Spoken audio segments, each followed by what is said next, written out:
हरे कृष्णा, राधे राधे, जय श्री श्याम। दोस्तों, आज के इस वीडियो में आप सभी के साथ शेयर करने वाली हूँ देवशैनी एकादशी व्रत की कथा।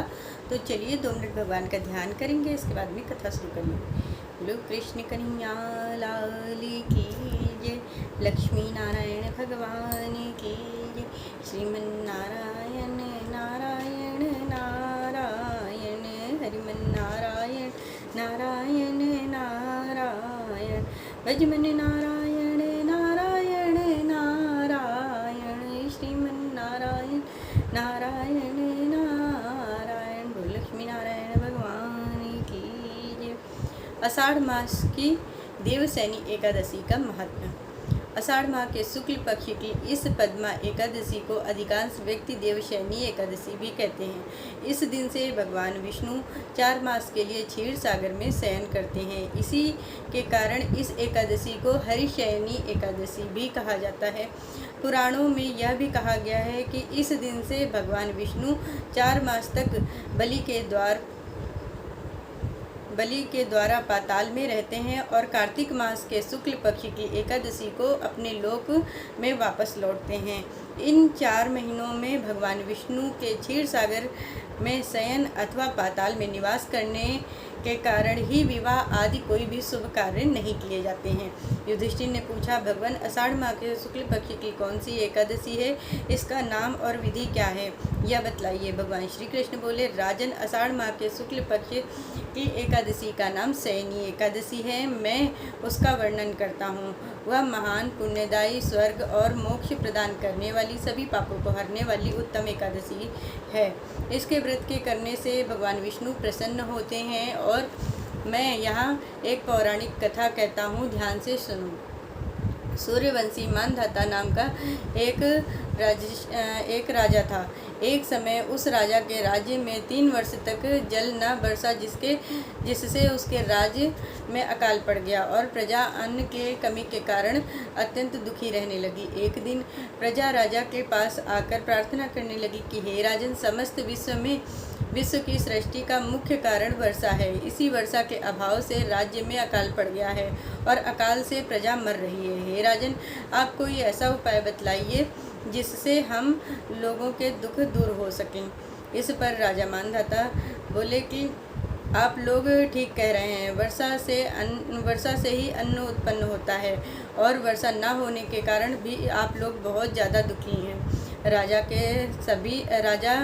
के पापों के कारण ही प्रजा को दुख भोगना पड़ता है। मैं बहुत सोच विचार कर रहा हूँ, फिर भी मुझे कोई ऐसा दोष नहीं दिखाई दे रहा है कि मैं आप लोगों के दुखों को दूर करने के लिए बहुत यत्न कर रहा हूँ। ऐसा कहकर राजा मानधाता भगवान की पूजा कर कुछ मुख्य आदमियों के साथ वन की ओर चल दिए। वहाँ ऋषियों के आश्रम में घूमते घूमते अंत में वह ब्रह्मा के पुत्र अंगिरा ऋषि के पास पहुँचे। राजा ने उनके सन्मुख प्रणाम किया और मुनि को देखकर उनको प्रणाम करते हुए उनका आशीर्वाद प्राप्त किया और तब मुनि बोले कि हे राजन, आप कुशल पूर्वक तो हैं और आपकी प्रजा भी कुशल पूर्वक होगी।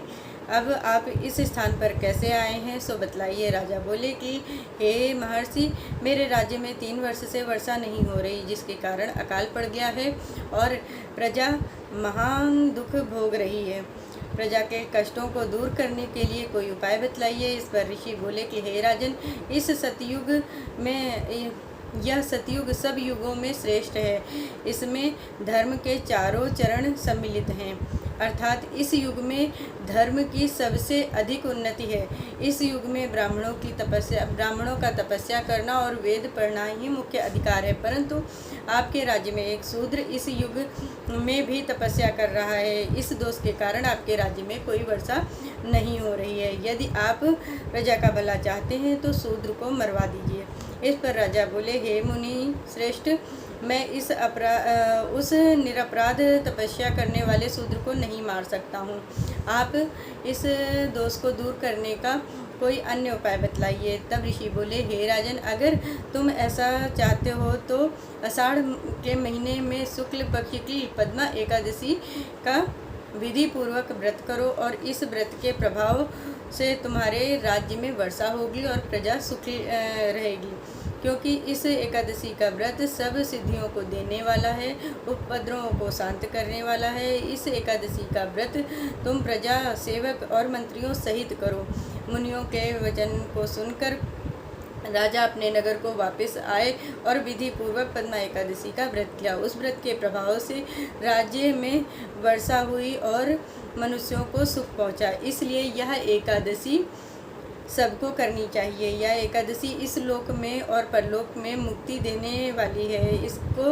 इस कथा को पढ़ने और सुनने से मनुष्य के समस्त पाप नष्ट हो जाते हैं। इस एकादशी को देवशयनी एकादशी भी कहते हैं। इस व्रत को करने से भगवान विष्णु प्रसन्न होते हैं। अंत में मोक्ष की प्राप्ति के लिए मनुष्य को यह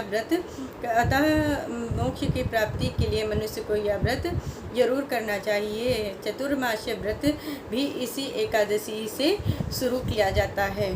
बोलो कृष्ण कन्हैया लाल की जय। भजमन नारायण नारायण नारायण, हरिमन नारायण नारायण नारायण, श्रीमन नारायण नारायण नारायण। बोलो लक्ष्मी नारायण भगवान की जय।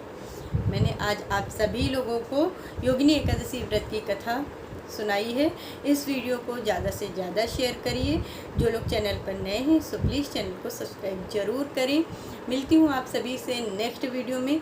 और आज से ही चतुर्मास भी शुरू हो जाता है, तो चतुर्मास व्रत की कथा, भगवान विष्णु के शयन की व्रत की कथा आपको नेक्स्ट वीडियो में मिल जाएगी। तब तक के लिए हरे कृष्णा, राधे राधे, जय श्री श्याम।